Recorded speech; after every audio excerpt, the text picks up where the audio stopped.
Is the new Amex Platinum card good? The short answer is yes, but today I'll be going through the newly refreshed American Express card to talk about all the changes that were made to the card, calculating my effective annual fee as a current card holder, and lastly giving my overall thoughts and reaction to the card.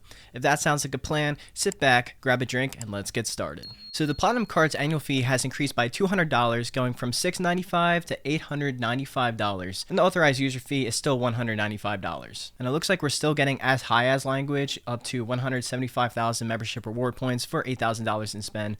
Most of the time, that just means you're going to get 80,000 points, but sometimes you can get more. I'm a little disappointed that we're not seeing at least 200,000 membership reward points, but I'll let it slide. And I assume there's still going to be targeted offers of 175,000 points without the as high as language too. But don't worry, Amex didn't increase the annual fee by $200 just for this new mirror design, which does look pretty sick, but on top of not taking away any benefits from the old card, they've actually added an additional $1,500 of new credits. I'll be focusing on all the newly added credits first and then briefly go over the old ones. So starting off, we have the $600 hotel credit, which is for the Fine Hotels and Resort program as well as the hotel collection.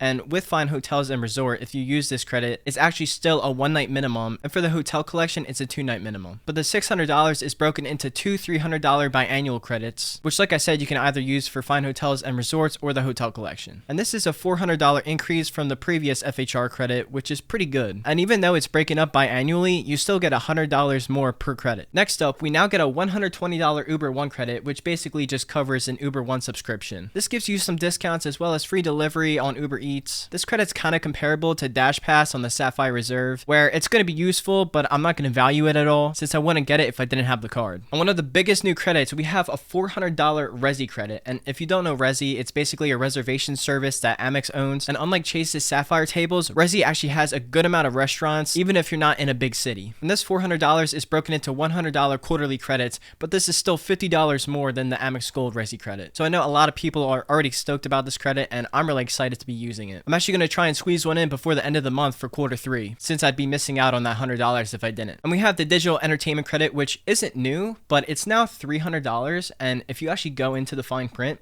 you can see that it now includes YouTube Premium, YouTube TV, and I'm not sure if it had Peacock and Paramount already, but YouTube Premium is such a great addition because I've already been paying for YouTube Premium, and I know just a bunch of people are going to love this benefit. And if you pair the standalone Disney Plus subscription with YouTube Premium, it comes to about $26 a month, and this credits for $25 a month. So overall, this is a great addition. There's also a $300 Lululemon credit, which is split into $75 quarterly. Now, I don't shop at Lululemon at all, so I would say I'd get no value from this, but I have a little workaround, which I'll talk about more later in the video. And there's also a $200 Aura Ring credit. Now, I don't really know if I want an Aura Ring, but I could use it as a gift, or I could just get the ring and resell it. You also now have Leaders Club Sterling status from the leading hotels of the world, if that's at all important to you. And as for the existing credits, we have the good and faithful $200 Uber Cash, which is split into $15 a month and $35 in December. Really easy to get value out of, especially if you do pickup orders. Then the $200 Airline Incidental credit, which is really easy to use if you travel a lot or know the hacks. We also have the Clear Plus credit, and now it's actually $209. I feel like it just keeps going up. And lastly, the $155 Walmart Plus credit, the $100 Saks credit, and the $300 Equinox credit. And of course, we still have Marriott and Hilton Gold status. So as a current card holder of the American Express Platinum card, what are my thoughts on these changes?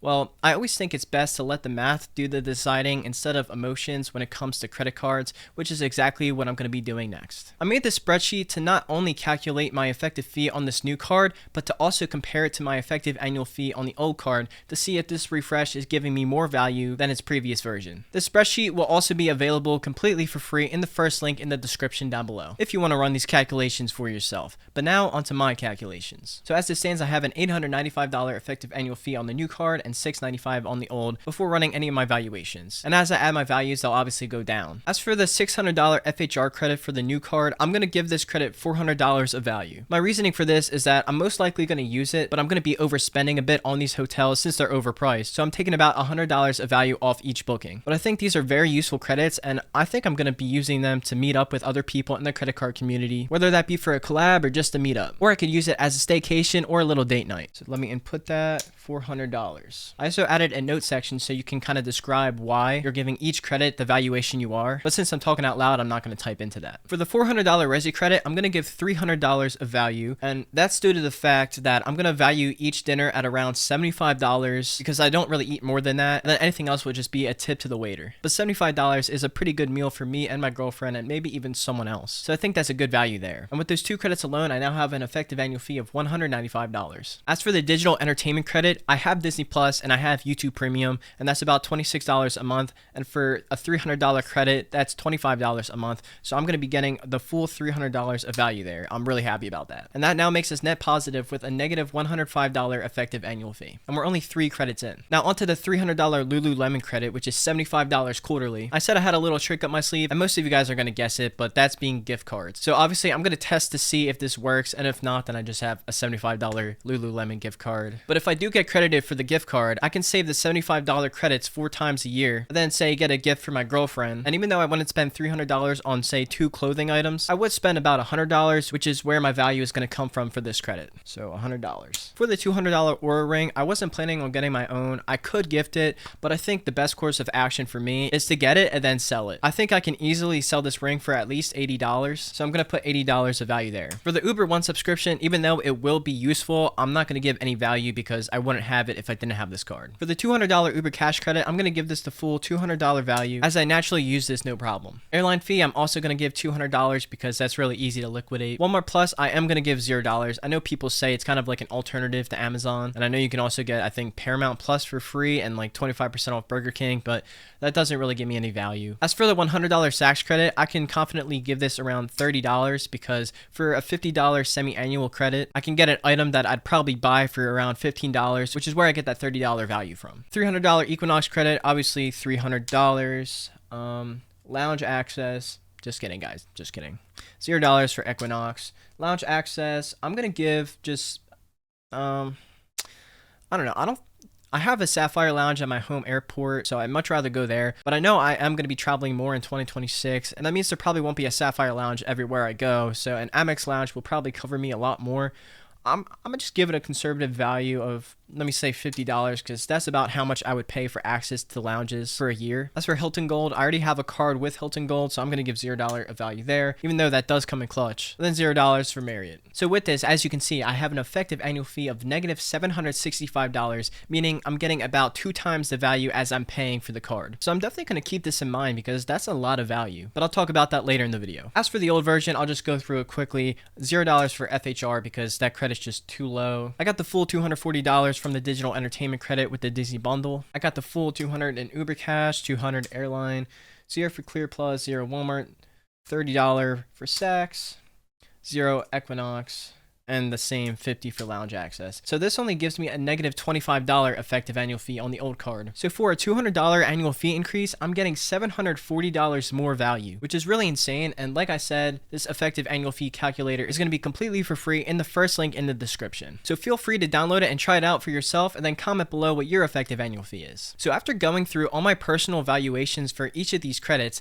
I think that this refresh to the Amex Platinum card is honestly super overpowered and works super well for me. With the addition of YouTube Premium, Resi, and a better FHR credit, this card is going to be a walk in the park to get positive value out of for mostly any people, and it definitely works for my lifestyle. Before this refresh, my plan was to downgrade this card back to the gold or maybe even cancel it, but it doesn't really make sense to do that when there's now credits that I'd use anyway that make me come ahead of the annual fee by 2 times. And by making the Platinum a keeper card, I'll actually be able to access the huge lineup of lounges that the Platinum card gives you, Centurion lounges, Sky Clubs, and more. I'm so ahead on my annual fee that I could actually get my Player 2 and authorized user card and not break a sweat. But since I said I'd probably only be visiting 1 or 2 of these lounges a year, it'd probably just be cheaper to pay for the two $50 passes. But overall, my initial thoughts on this card are super optimistic, which usually means it's going to get nerfed within the next couple of years. But take advantage of the value while you can. Also, quick side note, I think it's just funny how I got the Sapphire Reserve and then a month later the card got an annual fee increase.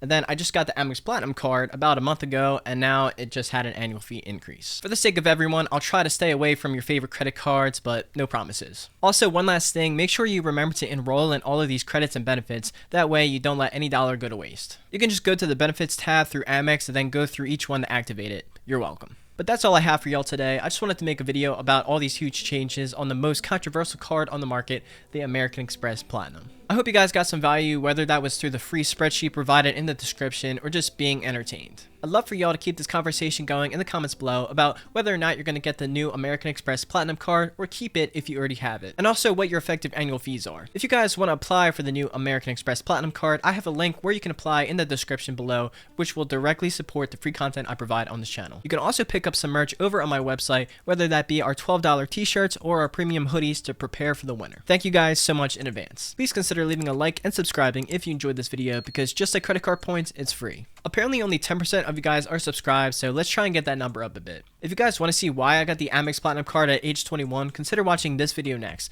Also, YouTube thinks you'll like this one. Sorry, I just hit the mic. I wish you all the best, and I'll see you all in the next one.